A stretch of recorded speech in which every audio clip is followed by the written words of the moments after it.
probably be real fresh in your mind what you learned, or you're probably not going to see anything different than you would have seen in an intermediate algebra class. So what we're going to do is systems of equations, and just kind of review how all that stuff works. Okay, we're going to look at the different methods, and we really need that material to learn the new stuff that we're going to look at in 6.7. Okay, so you have a system of equations. A system of equations just means that you have two equations with two unknowns. Okay, you can go beyond that and have three equations, four equations, and so forth. So what it is if you want to find the solution, if it exists, is always going to have an x and a y value. You find the value of both variables. So really, this is very simple. If you want to find out if this point that I gave you, and it's a point, if you have a solution, it's a point that's on a xy axis, you plug it in and see if it works or not.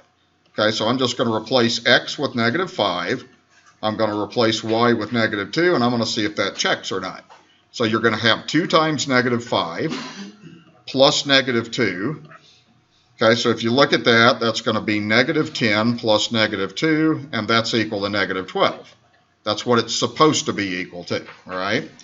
So then what you'd have to do is you'd have to check it in the second equation, and you'd have to see if it also works there, because it has to work in both. So the second equation is 3x plus 2y equals -19. Again, just replace x with -5, replace y with -2. Crunch it out, see if it works. It's got to work in both those. So this is 3 times -5 plus 2 times -2, and see if that's -19. So that's -15 minus 4, so it works. So we would say, yeah, that is a solution. Okay, you see what I did? You already know how to check equations. Now your equation has 2 unknowns, so you plug both things in to see if they work. Okay? Why don't you guys go ahead and try number 2.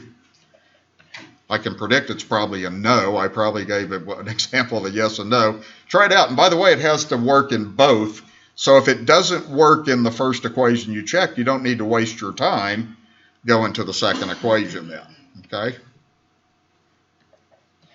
So you got to kind of know how to do this stuff before you can really do anything else with system of equations. The next step is we need to know how to solve stuff. So again, I'm giving you x is -2, and I'm giving you y is -2. Or no, y is -1. Sorry, I said that wrong. Okay. Does it check in the first one? I don't think it does, so I think it's real easy. I think we'd be done. So just do 3 times -2 plus -1. That's -5 plus -1, which is -6. So it didn't work. So that answer is no. You don't have to do anything else. You don't need to check it in the other equation. So quickly you get yes and no.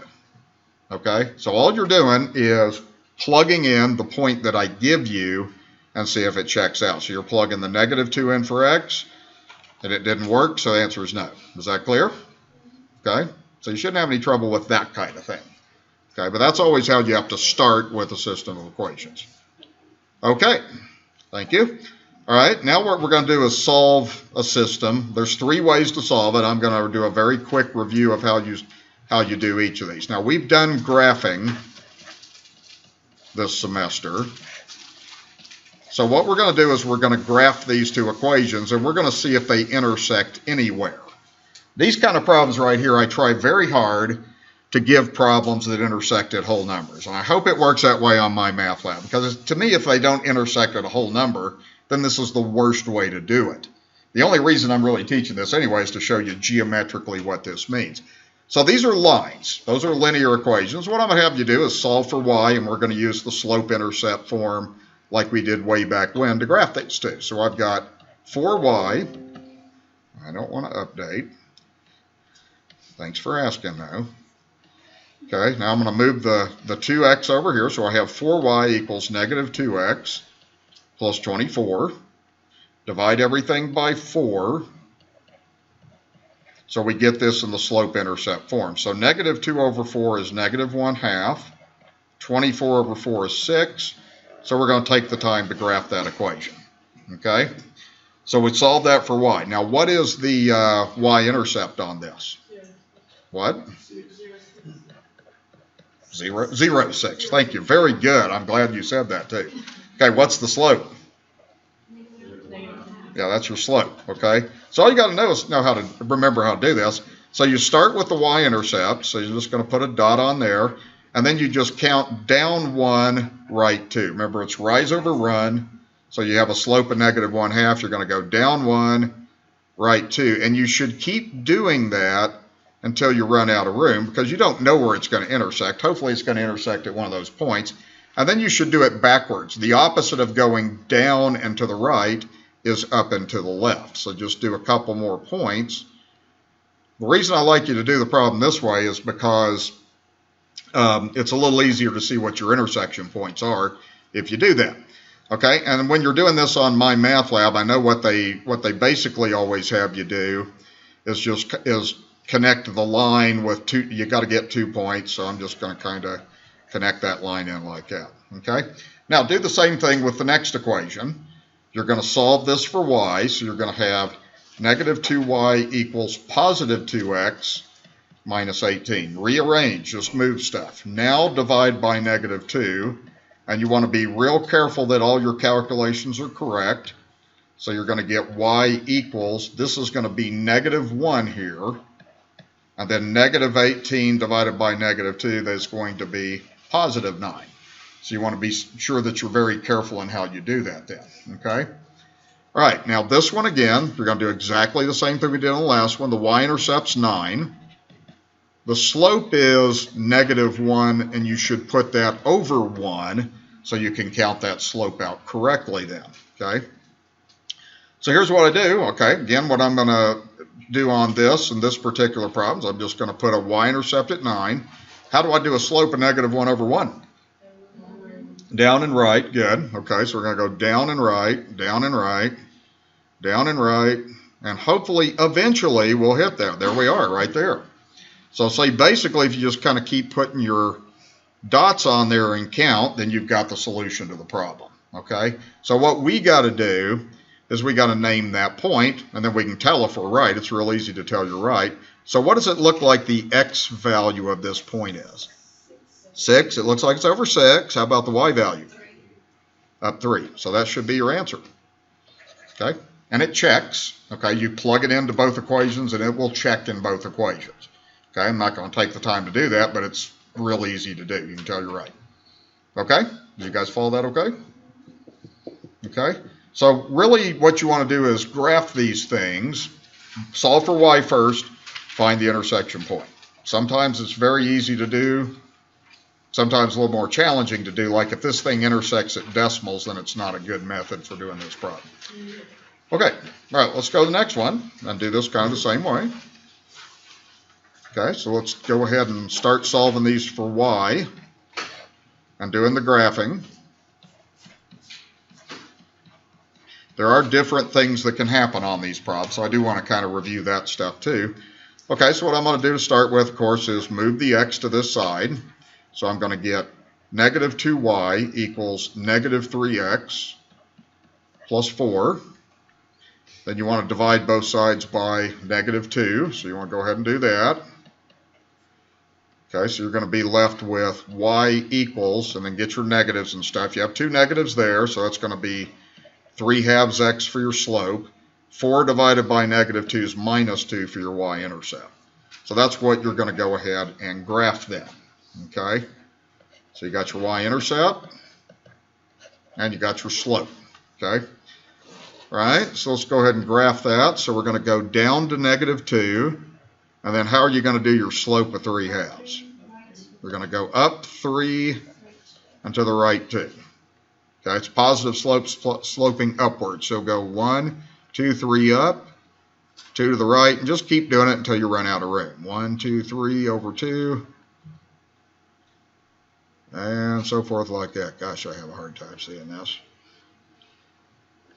All right, like that. And you can go backwards too. You can go down 3, left 2 like that. So to me, I just take, when you're doing this on My Math Lab, you're not going to have to do all this. But if you're doing this by hand, I find it helpful to just go through and plot all those points out like that. This problem, it actually won't matter. You'll see why in a minute. Okay? All right, does everybody remember the graphing okay? I sure hope so. All right, let's do this one. So this is going to be 4y equals 6x plus 7. Then divide by 4. So you're going to get y equals, and then what is 6/4 reduced to? Okay, so we got this. All right.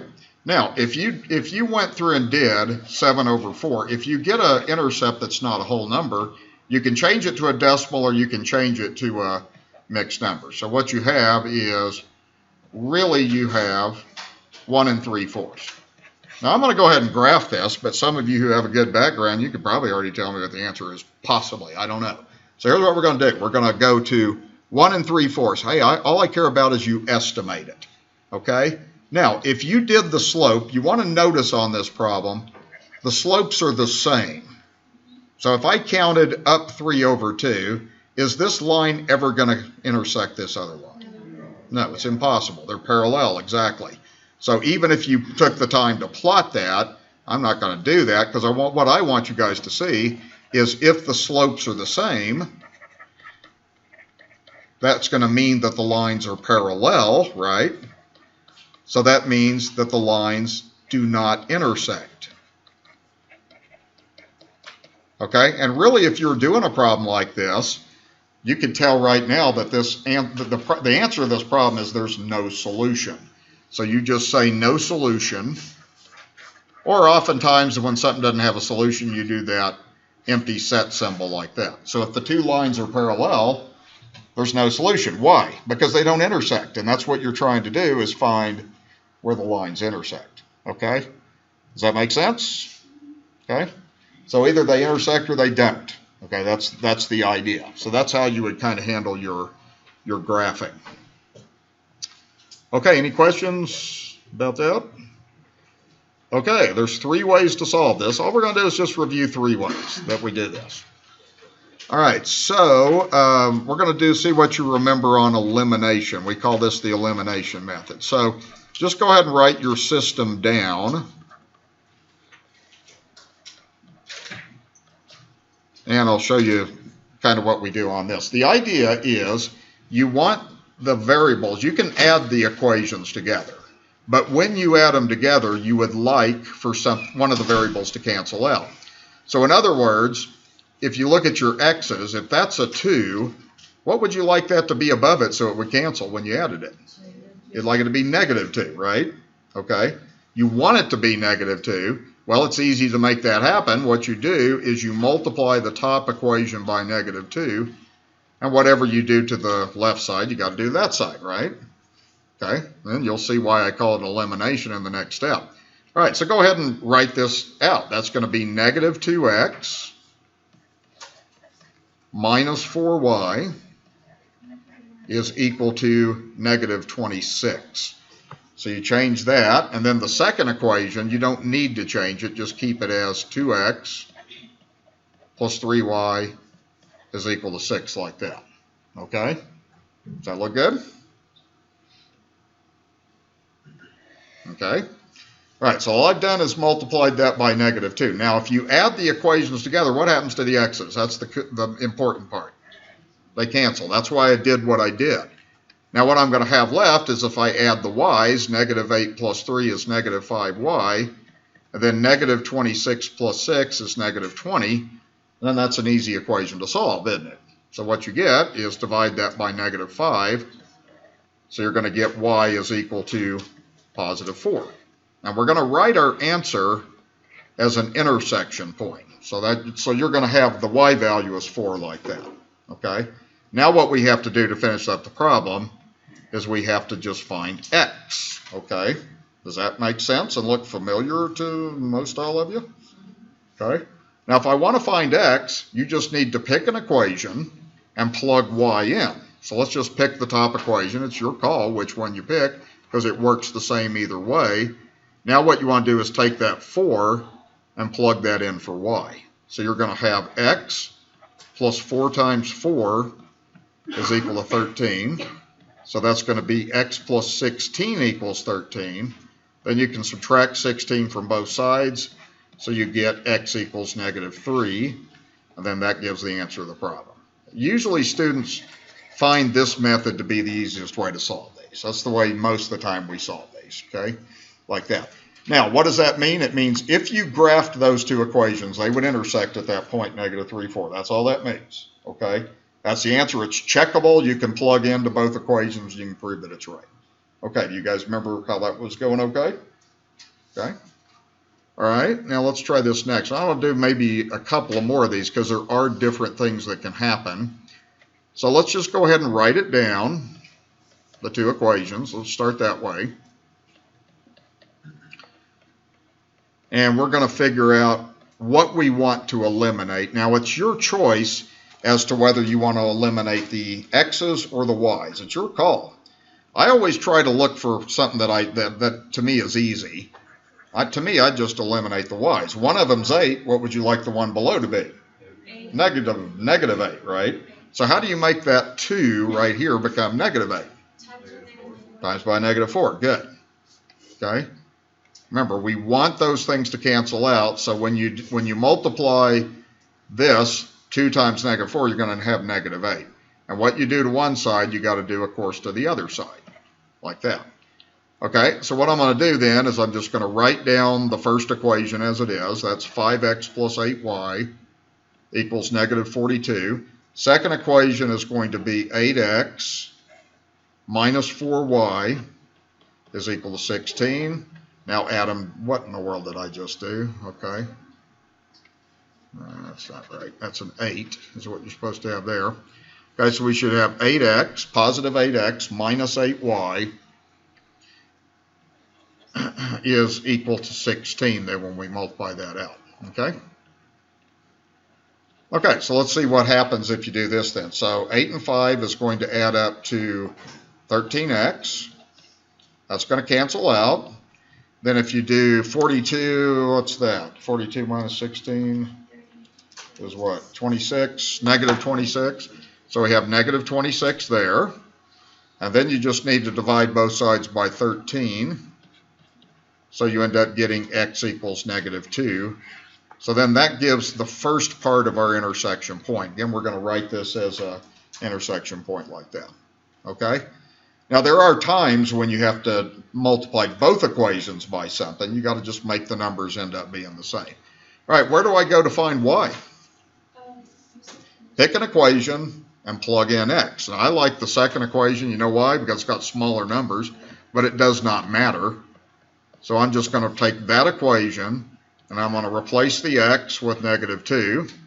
So I'll have negative 2 times negative 2 plus 2y is equal to negative 4, and then solve that and see what happens. So this is 4 plus 2y is equal to negative 4. Then you can subtract 4 from both sides. Once you get it set up, you can do this pretty quickly.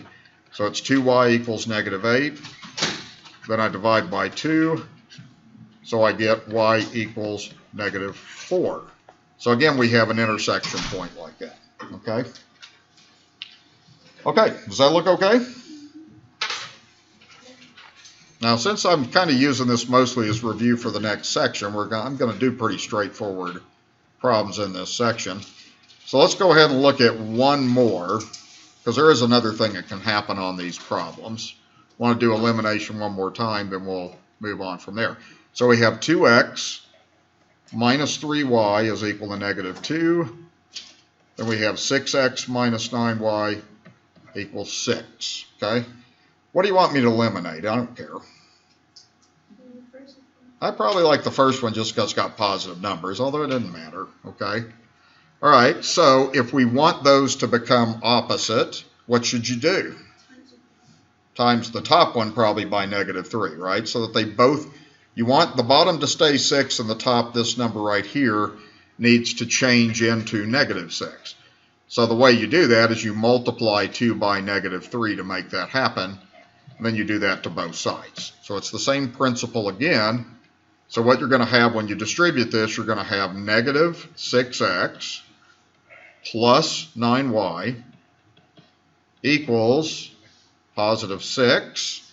Don't change the second equation, so we just do that. Okay, now why did we do that? So the x's will cancel. Something strange happens on this. What happens?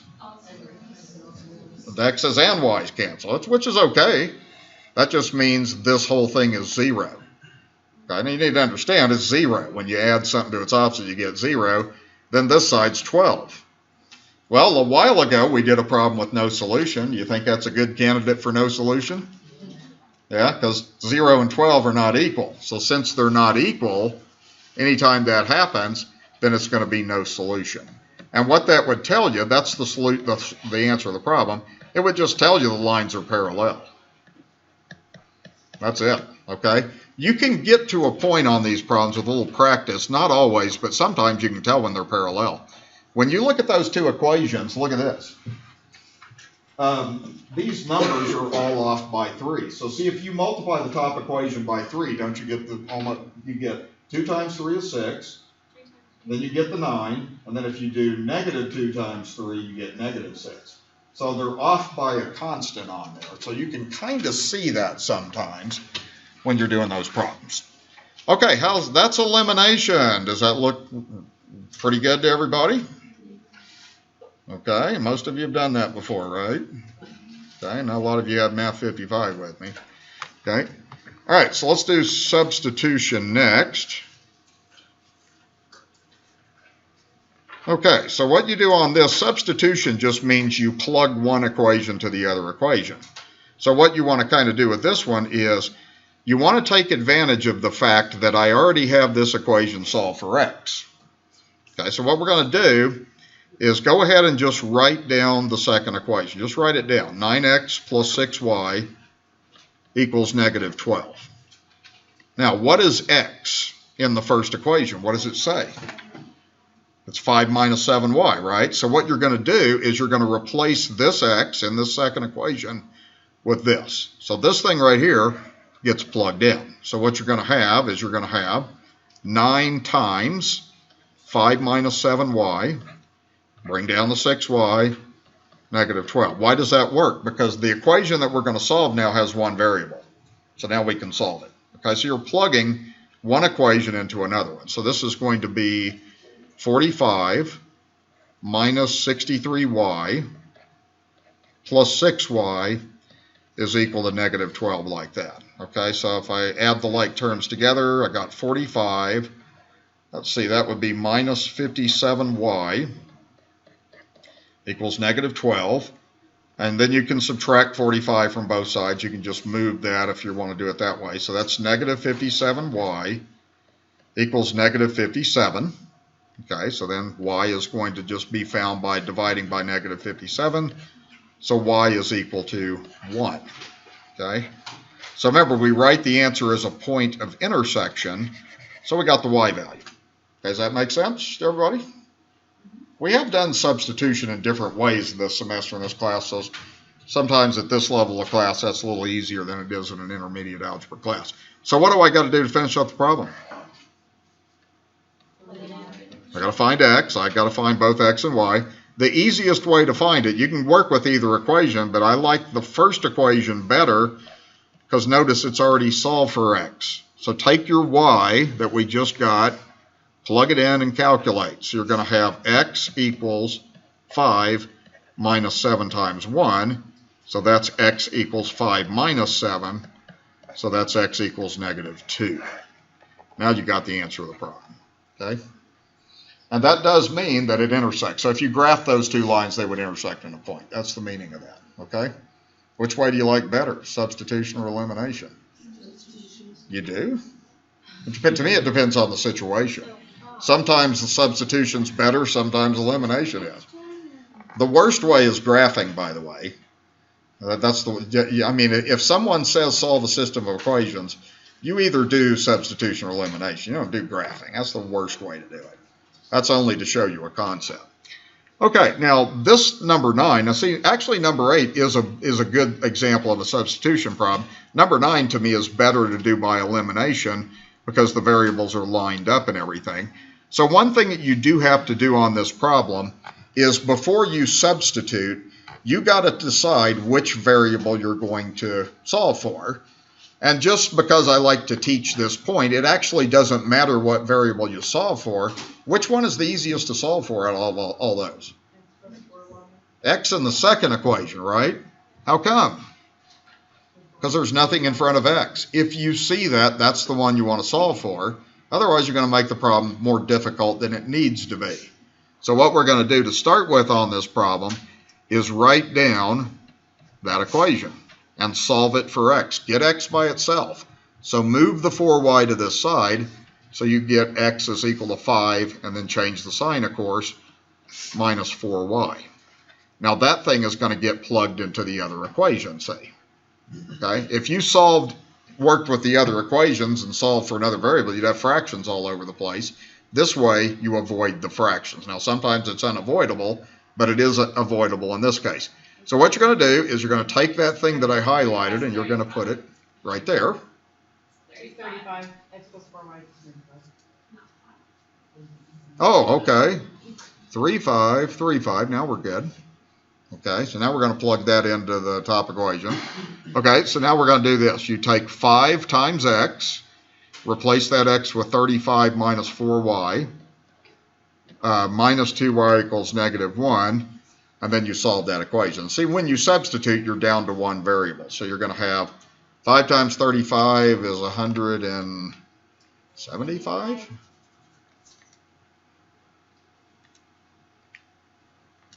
Okay, yeah, I was right, 175, okay. 175 minus 20y minus 2y is equal to negative 1. Then you can go ahead and collect like terms, which you want to do next. So you have 175 minus 22y equals negative 1. Okay, so let's finish this up, and then that'll give us our y value. So I'm going to just move the set 175, or you can subtract it from both sides. You get negative 22y equals negative 1 minus 175. So that's negative 22y equals negative 176. Then we can divide by negative 22 to get what that y value is. Okay, so let's see. 176 over 22 is 8. Okay, so we got y equals 8.